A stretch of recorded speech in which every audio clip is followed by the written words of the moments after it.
shit is because of the video he uploaded 17 hours ago about when I'm recording this called My Final Statement, where he genuinely addresses the allegations saying, you know what, I get catfished a lot, I got a lot of motherfuckers trying to troll me, so I just trolled them back, which should have been his first fucking response, and he did admit to sending the messages, but regardless, that doesn't make him a goddamn pedophile. Which should have been his first fucking response. I don't know why it took him this long to genuinely have a clear and concise statement, but let me show you a few clips from this, because the genuine people who are advocating to call this guy a pedophile, you're a fucking retard, man. Alright, motherfucker, what's cracking with it? This is your boy, Eat That Pussy 445. So, Dumb dumb, stupid person, dumb dumb. It's fine.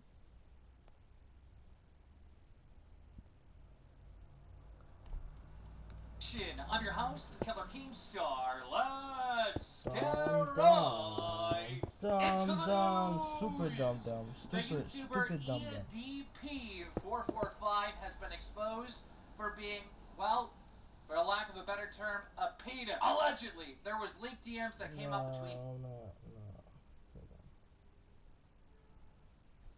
Can I play? Shut up. No, never.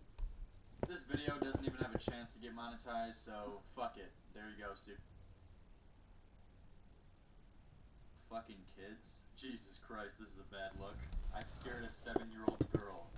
Bad fucking timing. But the reason that I'm talking about this shit is because of the video he uploaded 17 hours ago about when I'm recording this called My Final Statement, where he genuinely addresses the allegations saying, you know what, I get catfished a lot, I got a lot of motherfuckers trying to troll me, so I just trolled them back, which should have been his first fucking response, and he did admit to sending the messages, but regardless, that doesn't make him a goddamn pedophile. Which should have been his first fucking response. I don't know why it took him this long to genuinely...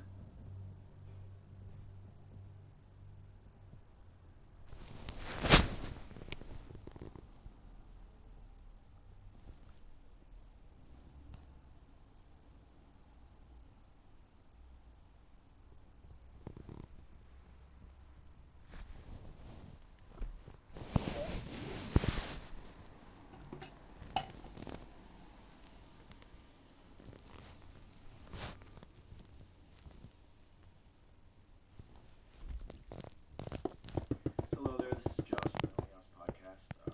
Just wanted to make a quick little video in response to some news I've been hearing about recently on YouTube, Instagram, just some of this underground YouTube media, about a recently famous YouTuber, EP445, who recently reached the milestone of 2 million subscribers on YouTube, I believe.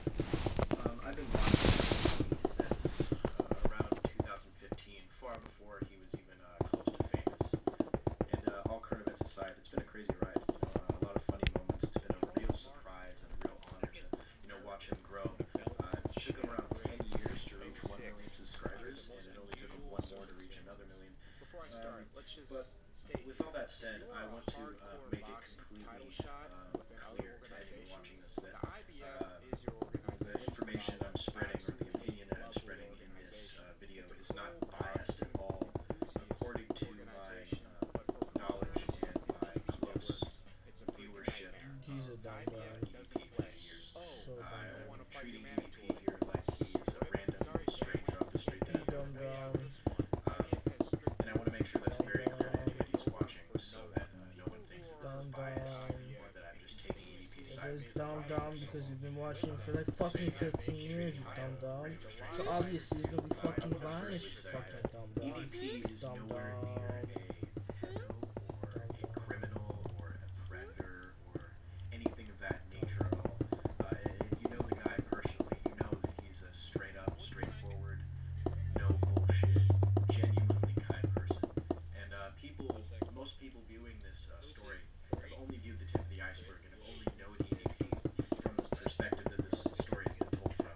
There's a very small fraction of people who actually know EDP and have watched him long enough from that perspective to know, who he really is on the inside. And you've seen all of his true colors after, obviously, like I said, watching him for over 5 years, actually 6 years now. Now, I will go with saying that what he has done here is incredibly stupid, and I fully admit that. Is what he did dumb? Is what he did immature? Of course. Is what he did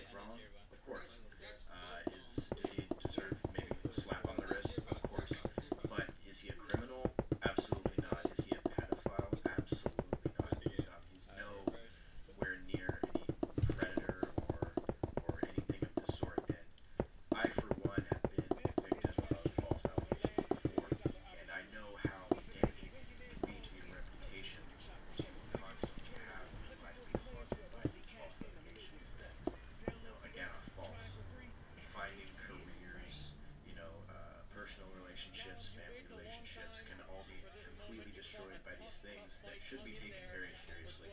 And unless somebody has gathered all the information and assessed it from both standpoints and come to a conclusion on whether He's dumb person, dumb stupid. Don't watch Dumb like you watch. You are dumb because you watch Dumb. Don't watch Dumb, okay? We all know Howland Reed is good at keeping secrets. It's been 17 years since You the not be Tower a of Joey, fucking and not a single dumb. soul found out the truth about Jon's parentage. But we saw that play out in Game of Thrones. There's a lot more to this Find a character than just controller, being Ned's dumb. confidant and search for Arya Stark. Howland led the big competition, and it's a shame the show didn't bother him. Because he was alive and well in the present timeline, and could have added a lot of Dumb. when his daughter Shut up, dumb. Thrones could have wrapped up the story arc in a bow. Give me dumb. Me microphone. Mira is actually responsible for all this cool backstory I'm about to dive into during some of her dialogue in the third book. There's parts of this world that George Martin likes to keep shrouded in mystery to add to the more fantastical elements of his story. And one of these places is the Isle of Faces. This location isn't even far off in the middle of nowhere. It's actually right in the heart of the Seven Kingdoms. Yet so few bother to pay this mysterious place a visit or give it any attention, but Howland Reed did during his youth. The Reed family belonged to a unique race of people in the north called the Cronagmen. Instead of inhabiting a frozen landscape, these nobles ruled over a swamp environment, and are sort of the gatekeepers between the north and the other Seven Kingdoms. They've done such a good job defending the north from invaders because of their difficult terrain as well as their mastery of swamp warfare. Okay, that's something I may have just made up. They face a fair bit of discrimination for their appearance and culture, especially by their neighbors to the south, the members of House Frey. When you think of Northerners, I'm sure most imagine tough, stoic mountain people with massive beards and muscles, but the Cronagmen couldn't be further from that. They're smaller than most in stature, and live a very different lifestyle. The swamp region of the north is called the Neck, and it lacks many resources or food sources, which means the Cronagmen are a poor group. They don't have fields of cattle or sheep, so resort to eating frogs, but more interestingly, their homes are built atop of small little bog islands, making them float around their waters. Even House Reed's castle, Greywater Watch, is atop of a floating island. Enemies can't find a target they can't track. Greywater never stays in one spot for too long. Along with being mocked for being small frog-eating mud people, the Cronagmen have to put up with being considered cowards. The truth is, they just figured out how to work with the hand they were dealt with. If their small bodies put them at a disadvantage, why not use your nimbleness to climb trees and attack from afar with poisoned weapons? It's also hinted that the Cronagmen may possibly descend from the children of the forest, crossbreeding with the first men in ancient times. This would explain their height and deep connection to nature, but it's one of those things that's left for readers to decide. The children did occupy this region before being driven out thousands of years ago. It's their magic that caused the Neck to be half-drowned marshlands. It was a failed attempt at using water magic to separate the north from the rest of the Seven Kingdoms. Humans did enough damage to their sacred trees, so they saw segregation as the only solution to their war against the First Men. But the First Men, particularly the Cronagmen, began to grow close with the children of the forest, and soon a peace treaty would be signed that ended their war. The children would remain in the forests, while the First Men could occupy open lands. But most importantly, no more sacred weirwood trees were permitted to be cut down. The peace treaty is simply remembered as the Pact. The location for the Pact Agreement would take place in the middle of a lake in the Riverlands, called the God's Eye.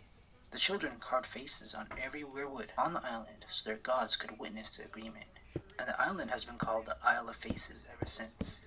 To ensure these trees would never be harmed, a sacred order was founded to watch over the carved weirwood trees, called the Green Men.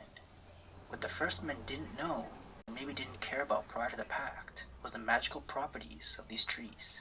It's the only known plant to live on forever if left undisturbed. That may be because some of the children eventually physically bond with the trees, becoming one, extending their lifetime drastically. The Order of the Green Men still exists in the current story, and Howland Reed wants to learn everything he could from their ancient knowledge through the millennia. Though traveling outside the Neck is dangerous for a Cronagmen, and something they rarely ever do, even one of high birth like Howland. This bigotry is just that bad in this primitive world. It's unsafe to travel through the Neck without truly knowing the terrain. One wrong step meant an early death. which made every inhabitant here not only a master hunter, but also a master guide. So if he could master navigating the Nick, Howland believed he could make it through the Riverlands, sail across the God's Eye, and onto the Isle of Faces in one piece. Mira Reed goes on to tell Bran the story about her father in the 24th chapter of The Storm of Swords. Once there was a curious lad who lived in the Nick. He was small like all Chronic men, but brave and smart and strong as well. He grew up hunting and fishing, climbing trees, and learned all the magics of my people.